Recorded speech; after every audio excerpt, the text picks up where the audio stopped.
and welcome to Voices Unhindered. I'm Kristal Jenkinson. On this show, I give a unique perspective and listening ear to voices that often go unheard. I want everyone to know that you are not alone and that your voice and story matters.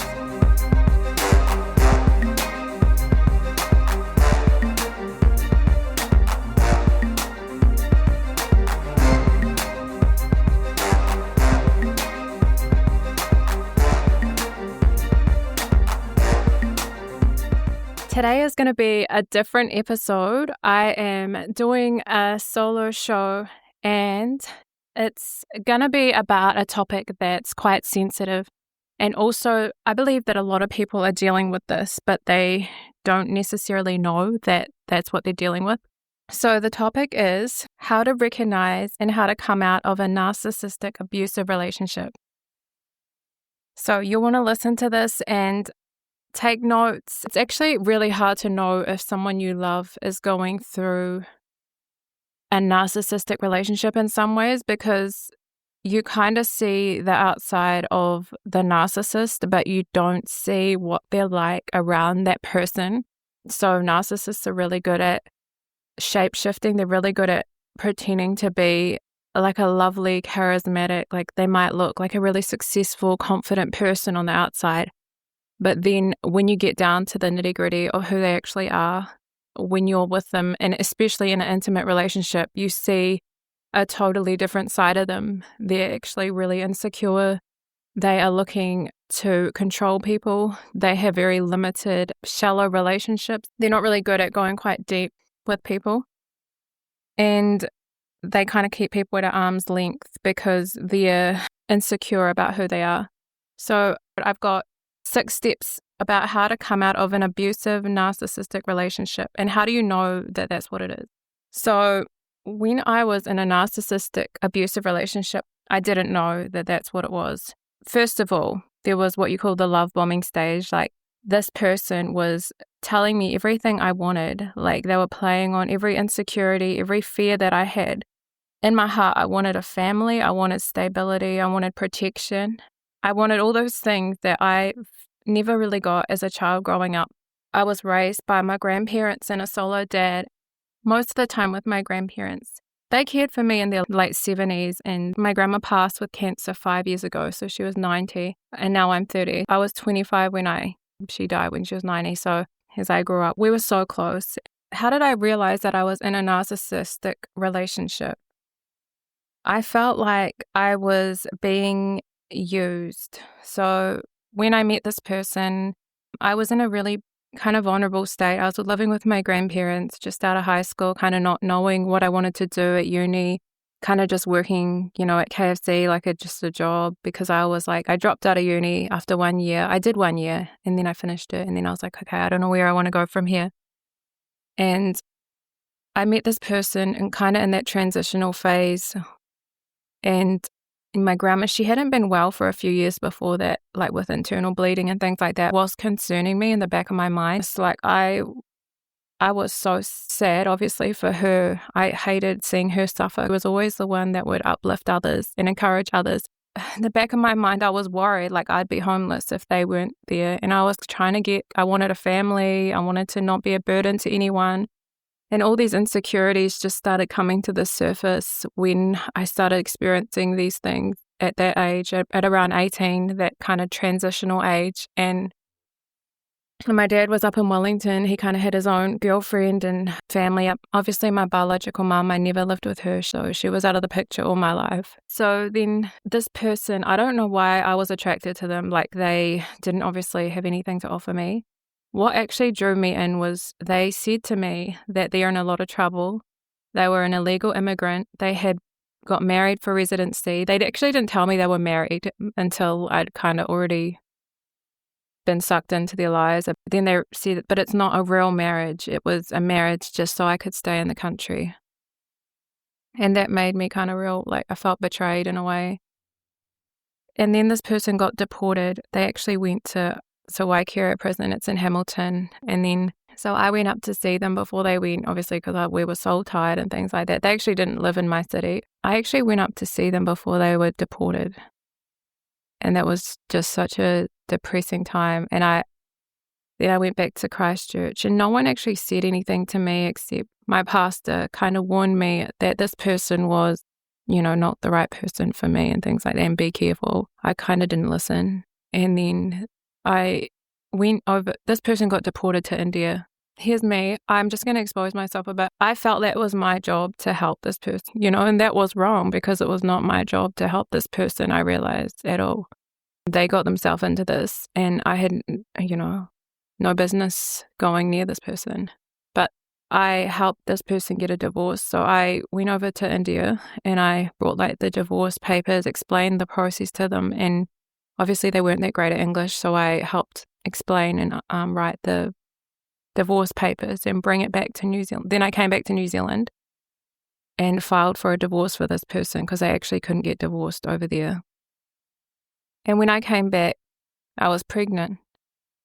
I was pregnant with his, with my daughter, and I went through a lot of suicidal thoughts at the time and depression. I realized this person wasn't, in the back of my mind, I knew this person wasn't actually there for me. I knew this person couldn't be there for me, but I held on to this fantasy of what I wanted this person to be. I wanted this person to be a husband. I wanted this person to be, because I'd never had that. So especially in a male, I was looking for that. But it wasn't a reality. And it took me a while. I went through obviously birth on my own. I was living with my grandparents. So I came back to give birth to my daughter. I was with my grandparents. Obviously they weren't well at the time. My grandma passed when my daughter was 1. I just wanted to get out of the house, away from her when she was sick. I was going through so much, and I can say that I was actually acting quite selfishly. And I know that it was me trying to control my life. I was thinking God forgotten me. He didn't care about me. I needed to go out and, find my own husband or whatever. And that was furthest from the truth. When I came back, so I went over there to India again 2 times with my daughter on my own.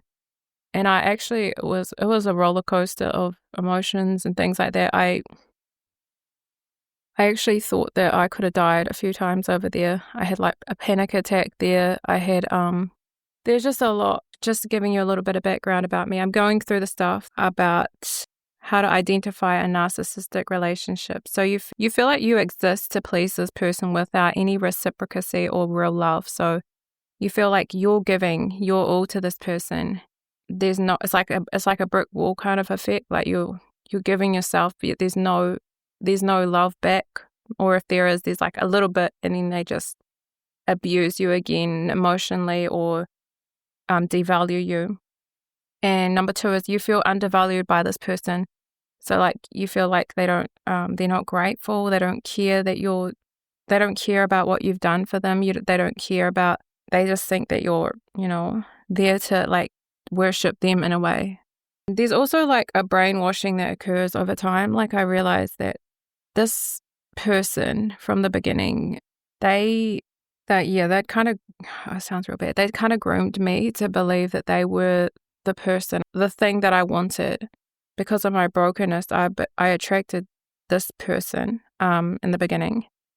And I started believing their subtle lies about the future. So they would tell me that it would always be I'm going to get this we're going to have a nice house. We're going to have lots of money. Don't worry about that. But at the moment, you need to sacrifice this money for me so that I can get ahead in life. And you need to keep coming back to India so that we can apply for so I can apply for residency. And this person actually pressured me to pay half of his deportation fee in India. So his dad paid half and I paid half, which was $5,000. And I felt sick. After he asked me to pay for that, I knew that it was wrong what he'd done, and I knew that I wouldn't get that back. And I think that's what also keeps you bonded to a person like that, is you always hope. They say, I'll pay it back. They say, we'll get married. They say, I'll get we'll have a family and we'll move out of our parents' house when, we'll get married when I have a job, or when we're in a better country, or when I'm settled. And that always just keep pushing the timeline back for these things to occur. And that just creates compounded disappointment. Yet you still hope for the fantasy version that actually doesn't exist of this person that you have created into pretty much an idol. You've created an idol of this person, someone ideal that you look up to that actually is not who they are. And in fact, they're quite the opposite. And the sad thing is that being like quite empathetic, you think that they'll change, but they actually won't. Yeah, God can change anyone.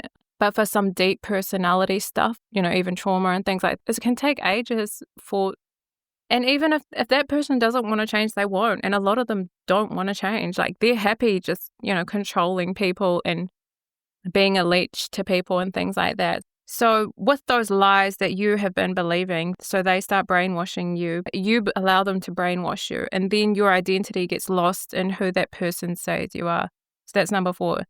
You kind of lose your purpose. Like when this person came in, like you're fumbling around, you're like, what am I doing here? Why am I in this position? Why am I with this person? But you just kind of accept like, this is what I deserve, because you're so used to, maybe you grew up with a narcissistic mother or father who treated you like crap, and you just think, this is what I'm used to. I don't feel comfortable, having a friend or a close relationship that someone actually values me. And then also at the same time, your identity gets lost. Number 5, your dreams begin to die and your purpose becomes cloudy. So that's kind of tied to identity. Like maybe you had these dreams of like going to like university and becoming like a doctor, or maybe you had these dreams of like, you wanted to paint, or you wanted to like write that book, or you wanted to just anything that expresses who like God truly made you to be. You wanted to do those things, and those things begin to die when you're with this type of person. You just feel like the life is just sucked out of you, that you have no strength. You feel like you're in a prison. Like I literally felt like I was in a prison. I couldn't go anywhere. Like I had to do what this person told me to do. I felt like it was just not worth it. And I was like, but I sacrificed so much. I wanted it to be worth all the sacrifices I'd given for this relationship. I can't just walk away now. I've given so much. And the more you give of yourself, whatever it is, like the more harder it is to walk away. But at the same time, like it's worth it. Like whatever you've given, like you can come out and you can come out stronger, and you can help others who are going through that. And the sad thing is that you can feel really isolated in this scenario. This person actually wants to control you. This person actually wants to push away anyone that is going to try and help you out of their web of lies. So they pull you in, and they don't want anyone else kind of interacting with you. And they actually go as far as they could slander you in front of others. They could talk about you behind your back. They could turn family members against you, yours or theirs. Yeah, that's all because they want to control how others perceive you, and they want domination of you pretty much. I'm sure you guys have heard of trauma bonding. It's a relationship between an abuser and a victim. It could be parental, relational, and despite the abuser hurting the victim feels tied to them, and it's kind of like they feed off each other. Like, it sounds so gross, but there's like a sympathy for the abuser. Like when I said I met this person, that started telling me about all their problems, how they were in deep trouble, like they were an illegal immigrant, they were going to get sent back when the government finds out. They had a fake identity, things like that. They've been lying about their marriage. It wasn't actually a marriage, based on commitment or love. I had sympathy for this person, and it wasn't. It didn't come from a healthy place of sympathy. It came from a place of brokenness where I felt like I was the savior of the world. I had to fix this person despite them. I had to save them from the consequences of the decisions that they made, and that was not right or my job to do at all. And I think they just came from like a lack of control. Growing up, I just felt like I wanted to have control over my circumstances, and I never really had that. And I was like, if I can control other people's lives, that would be great. But yeah, no, that's not right either. So when do you start realizing that things are not right in a relationship, in a narcissistic relationship? So I actually sacrificed so much of myself. So I went back to India 3 times on my own, 2 times with my daughter. I am actually grateful to God that I did not die and that my daughter did not stay over there. And I had to come back without her. Like, that is a blessing. I realized when I came back, they could have kept her. Like, that would have been like the worst nightmare of my life. Like, she's the biggest blessing that I've had out of all of this. Like, she's beautiful. She's not anything like that. And I've had to do a lot of like healing in myself and like praying against, because I'm a believer in Jesus. I believe narcissism is spiritual. There's the psychological aspect of it and there's a spiritual aspect of it. And I am still in that process of breaking off things, that narcissism that's come through my bloodline and come through her father's bloodline. And just also, I believe growing up with a narcissistic parent or just a parental figure who treated you like crap, where you were trying to please them, or they would turn you against your siblings, or they would be violent towards, say things like, I don't like you, you're not good enough, or things like that, where they project their own hate for themselves out on you. That kind of sets you up for thinking, those relationships are all you're used to. Like, that's what you were treated like from the one who is supposed to love you. So you're kind of already set up for that. When do you start realizing that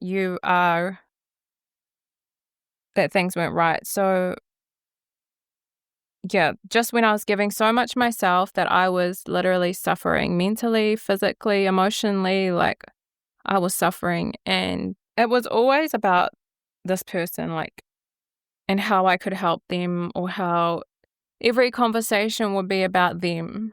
I'm sure that you who have been through it know what I mean. Like, it would be like a deflecting, if that's like, back onto themselves. You'd ask something, or you'd say something about yourself, like, it's not easy on your own with looking after a child, or say you said something like that to try and get a little bit of sympathy, and they'll be like, I haven't got a job and I'm struggling over here, or they just say something like that would kind of downplay what you're going through without any empathy. So what actually happens during narcissistic abuse is deep depression and disappointment set in, and you think it's just normal. Like, you think, oh, I'm just struggling mentally, but actually, it sets you up for that. Like, this abuser, they want you to like be on a roller coaster, and I I remember just like crying for no reason, like with this person, and they didn't care. Like, that's just part of who they are. Like, they don't care. When I realized that this person wasn't going to marry me, when I'd helped them with everything, like, I'd looked after my daughter on my own, like I paid for everything. Like, obviously, I mean, like, that person didn't raise a finger to help. Yeah, I grew up super independent, and I think I never really wanted to depend on anyone. And also that's been hard, because I realized like that's not really how I always want to be. Like, I want to be like feminine. I want to be able to submit to my husband in the future and things like that. But I was just kind of programmed to be independent, I guess, growing up, because I had to be. My dad was like a solo dad, and just having to make your lunches and, do all the things that kind of like a mum did, in a way, like parentifying yourself. So there's also a deep sense of grief that comes, I guess, during it's kind of like a wake-up time. I feel like God was waking me up to reality. So I lived with this person like for 8 months, and it felt like ages. I came back just before 2020, February, the lockdowns. Like, there was the COVID lockdowns in February 2020, I believe. And I came back like 2 weeks before that. And that was a blessing, because like we had to drive 8 hours to the airport and just to get to this person's house. And then this was from Delhi. And yeah, I am grateful that I came back with my daughter before the lockdowns happened, because 3 months later my grandma passed with cancer. And I struggled with extreme guilt, like, for not being there when she was suffering. Like, I heard she'd had a fall, and like I was in this horrible relationship that was a distraction. And now my grandparents are both passed, but I probably caused them a lot of grief just going over there, even though they didn't say anything to me, and they wanted me to get married and wanted me to be happy and things like that. And they were very old-fashioned and traditional, and that's beautiful. They didn't know anything about, that he was abusive. Well, they kind of probably saw that I wasn't happy, but they didn't want to say anything. So yeah, I just really, I had a deep regret of the time I'd missed with them, chasing a fantasy. So like, for any of you who like are struggling with this, you know what to do. I think I knew in my heart, but I felt like I was already too far in this cycle of abuse. Like I felt like I couldn't turn back. And God's working it out for good now, and He has been. You can't take time back on earth with the people you love. And yeah, you kind of realize that when someone dies that you really were close to, that's kind of what matters, is like the people that God put in your life that matter, like not these things that you're chasing that you think matter. I knew deep down that God was trying to separate me from this person who I put my hopes in for marriage. I kind of like idolized this person, and I had to repent for that. Like I idolized marriage. I wanted to get married super, super quick, and now I'm like 30 and I'm still not married. And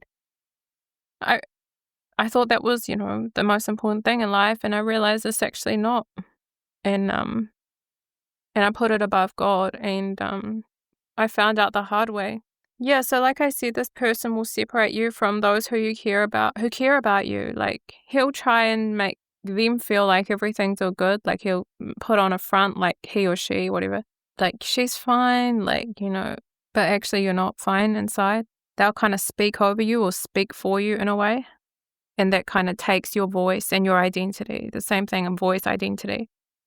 And they'll separate you from your purpose, so your alignments and your destiny helpers, those who God sends to help us in our assignments that He has for us to do in this earth. Like they pretty much come to steal, kill, and destroy. Pretty much what the Bible says that the devil came to do, because it's a system designed to destroy your soul and take you out of God's good plan for your life.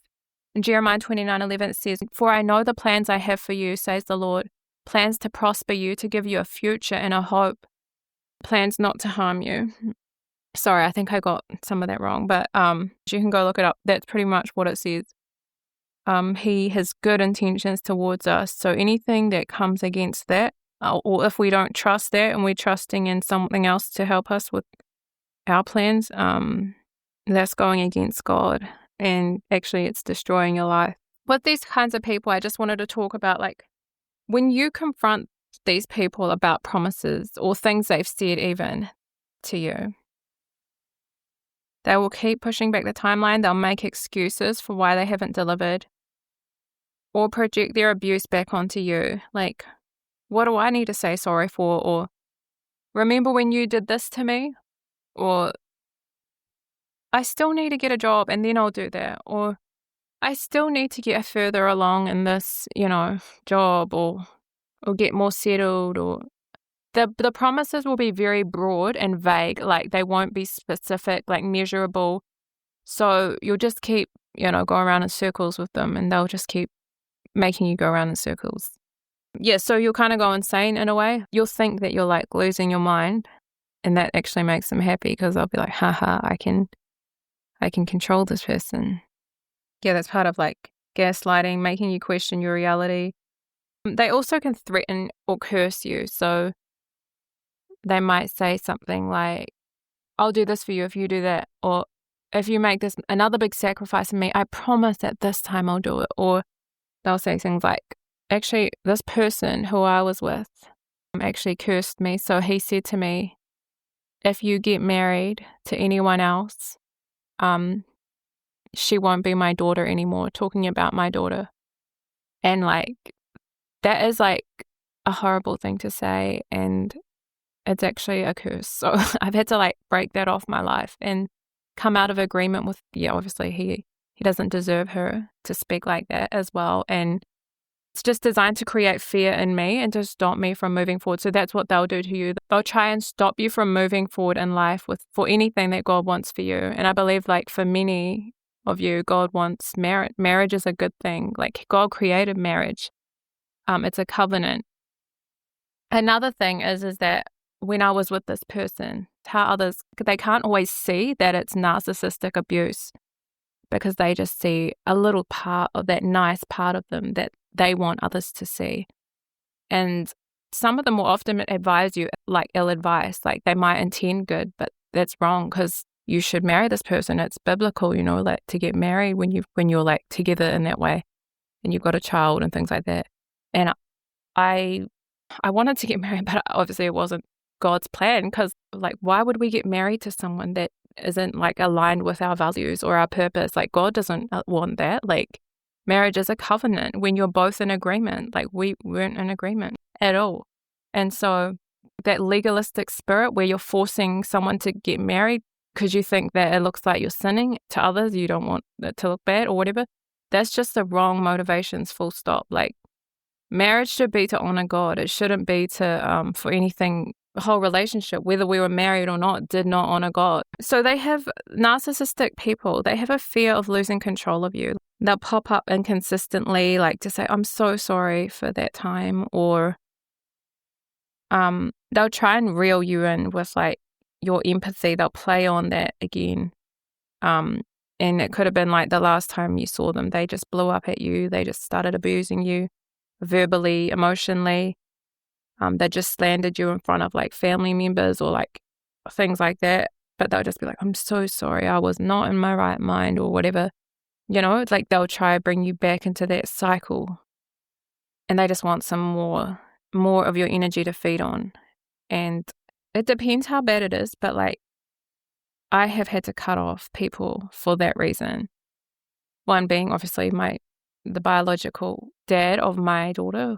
And then my biological mum, I've had to do that with her because she did a similar thing. Yeah, she just hasn't been in her right mind for a while. So you feel like you're walking on eggshells around this person and you can't be true to yourself. So your personality is being suppressed by this person. Like, they're a shapeshifter and you're trying to shapeshift to like please them. You're trying to like wear what they think is nice. You just get their approval versus just being yourself and not caring whether they like you or not, because the right people will like you for who you are. You might experience waves of brain fog around this person, like almost like out of nowhere. You'll be like, yeah, I think I mentioned that, about like what, questioning, like, how did I get here? And yet you feel like you're unable to get out. Like, you feel very helpless and very alone. You might feel like you're very disconnected emotionally, or spiritually. You might feel disconnected, yet you're very connected. Like, it doesn't make sense, but so in your fantasy world of this person, you want to be super connected and like you're longing for intimacy and all that, and yet like there's a disconnect there that you never really will get from this person because they're unable to give you that. No person can give you everything you want, obviously. Only God can do that, but like, you're unable to get even like a normal level of intimacy from this person. So you're like looking to this person, like you keep hoping like, oh, when am I going to be close to this person? Like, you want to feel attached because maybe you didn't get that as a kid. And then, yeah, it all just creates this cycle of disappointment and like another like blow up, and then you feel sorry for them, and then they'll just make more promises. And then, yeah, it's just...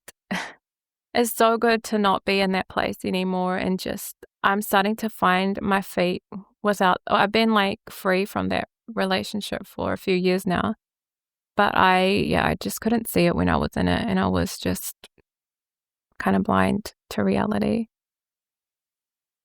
Yeah, so those are a few things I wanted to talk about with narcissistic abuse. And it's like quite a very complex, like it's quite a deep subject in and of itself. So it's like, this is just a little snippet of my testimony and things to look out for this type of behavior in someone. And I hope you've enjoyed this episode today, and please subscribe to my Patreon and follow me on YouTube for Voices Unhindered podcast. Yeah, send me an email if you have any, or a message on my Buzzsprout if you have any like questions about narcissistic abuse recovery, or like want to know more, or how something about my own story or what you're going through. I hope you guys got something from it. And I also just wanted to add that my faith has grown stronger during this time. I thought I was unable to get up again after this relationship, but I did.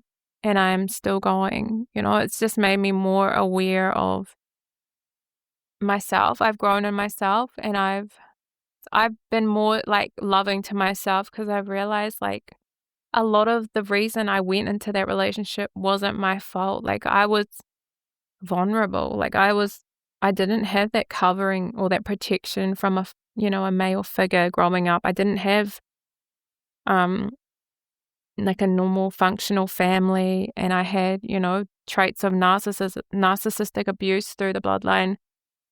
So I never had that loving mother. I always wanted to prove myself, and I always was seeking affirmation. And I realized, like, I can't get it from anyone here. I can only get it from the Lord. And Jesus has been enough, like, during this time. And I'm on my journey, and I love you guys who are also coming out of those abusive relationships and seeing, like, you're so much more than what that person says about you. You've got so much going for you, and that's why the enemy comes to attack you from a young age, and that's why he comes to attack you through the people that you attract as, you're growing up and things like that. So yeah, that's all I wanted to say is, like, I give all the glory to Jesus and my testimony. Bless you guys. Thank you for listening today.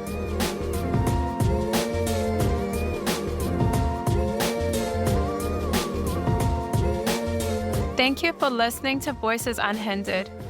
It's great hearing from my listeners. Reach out with questions and comments through Insta or Facebook. Just search for Voices Unhindered.